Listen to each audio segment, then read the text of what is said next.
IDF about what we can do together to improve delivery of food that goes to the Palestinian people, not to Hamas. And I am very optimistic that that dialogue will result in more trucks going in, delivering aid to the right people.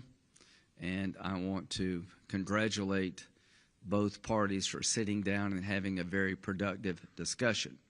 I think it's very important that the World Food Program participate in a responsible way. I think it's very important that the food go to the Palestinian people, not to Hamas. And I'm hoping that that dialogue that we had yesterday will result in more trucks going in under conditions that will that Israel can live with. So I want to thank both Cindy and Bibi for having that meeting, and I'm optimistic better days are ahead in terms of food delivery. So back home, President Trump has proven to be a great ally of the Israeli people. I think he's had your back. I hope that support for Israel continues to be bipartisan. I am worried about European leaders calling for a Palestinian state at this juncture. I think it emboldens Hamas. It makes the likelihood of getting the hostages back harder. I think it extends the military campaign. I think it's irresponsible to call for a Palestinian state when you have no idea who's in charge, what the boundaries would look like, where the capital would be. Are they still going to teach kill all the Jews? Will it be a demilitarized, or will it have an army? All of that is unanswered, and it has to be answered before you can have a realistic solution. So I will go back and tell President Trump that the operations in Iran not only were militarily successful, they've for the better changed the image of our country in the region, that continue to partner with Israel militarily is in our national security interest.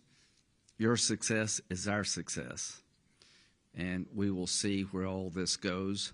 But I'm hoping that 2026 will be the year of dialogue and the year of confidence building, and a year that will lead to breakthroughs that were not even thought to be possible just a few years ago. Syria is very much of a problem.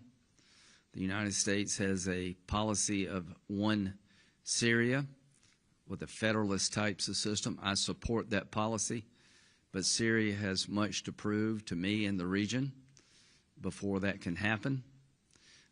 I support lifting the sanctions, but I want conditions on sanctions relief with a snapback in case Syria doesn't perform. I want to congratulate our European partners today for imposing a snapback on the Iranian regime. That decision was required by Iran's behavior. What will I do next on Iran? I intend to take the legislation that I've drafted against Putin's Russia, putting tariffs on those countries who buy Russian oil and gas and do not help Ukraine, that if you do buy cheap Russian oil and gas, there'll be a tariff on your products coming into the United States.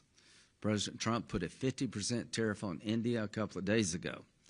I want India, Brazil, and China to pick between Russian cheap gas and the American economy to drive Putin to the table. I'm going to take that same idea and apply it to Iran.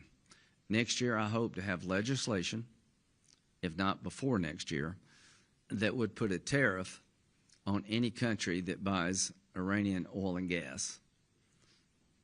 Any products coming into America would be tariffed if you continue to prop up the Ayatollah by buying his oil and gas. Let's take some questions. Thank you. Yes, sir.